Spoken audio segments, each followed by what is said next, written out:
안티에이징, 안티에이징, 즉 ANTI라는 안티는 저항하다는 의미의 접두어와 에이징, AGING라는 나이 들어감이라는 단어의 연결로 한마디로 나이 들어감에 대한 저항이라고 표현할 수 있을 것입니다.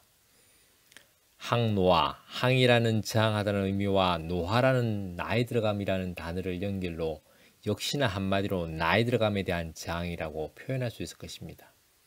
즉 안티에이징과 항노화는 동일한 의미로 결과적으로 나이 들어감에 대한 저항이라는 의미일 것입니다.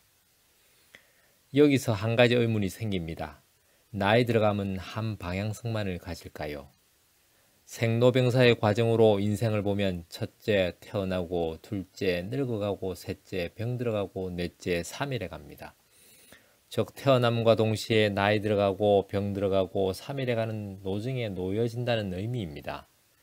그런데 인생을 생로병사의 과정이 아닌 생장화수장의 과정으로 이해한다면 첫째 태어나고 둘째 성장하고 셋째 병곡점을 지니고 넷째 수렴하고 다섯째 저장해 갑니다. 즉 태어남 이후에 성장의 시기가 있다는 것입니다. 그 이후에 병곡점을 지나 수렴하고 저장해 간다는 것입니다. 기존의 안티에이징과 항노화 이론의 측면을 살펴보면 이러한 성장의 과정에 대한 논의는 미뤄지고 주로 늙어가고 병들어가고 수렴해가는 과정에 대한 논의만 집중적으로 이루어진 측면이 있습니다. 만약 성장의 시기를 조금 더 길게 가져갈 수 있다면 무병장수의 꿈은 조금 더 실현되지 않을까요? 만약 병곡점의 시기를 조금 더 길게 가져갈 수 있다면 무병장수의 꿈은 조금 더 실현될 수 있지 않을까요?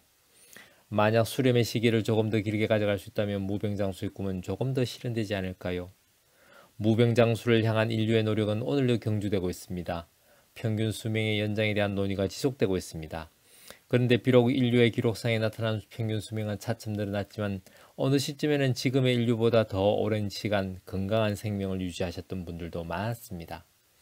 과연 오랫동안 무병장수할 수 있었던 그분들의 개별적인 특성이 기인한 것일까요? 아니면 그분들이 속한 사회적 특성이 기인한 것일까요?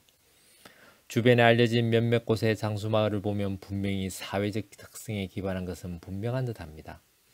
하지만 그러한 장수마을 이외에서도 오랫동안 무병장수를 누리신 분들은 어떻게 이해해야 할까요?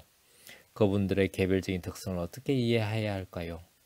장수학을 통해서 특정 음식물이 항노화에 미치는 영향, 특정 운동이 항노화에 미치는 영향, 특정 생활 방식이 항노화에 미치는 영향 등등에 대한 논의는 다양한 측면에서 토론되어지고 있습니다.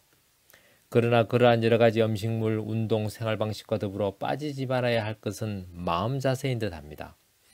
대부분의 장수 어르신들의 특성으로 긍정적 마음이 꼽히는 이유입니다. 타고난 운명보다 관상이 더 중요하다고 보며 보여지는 관상보다 심상이 더 중요하다고 하니 선년들의 탁견은 장수와 관련한 부분에서도 새로운 깨달음을 주는 듯합니다. 이러한 깨달음을 우리는 느껴봅니다.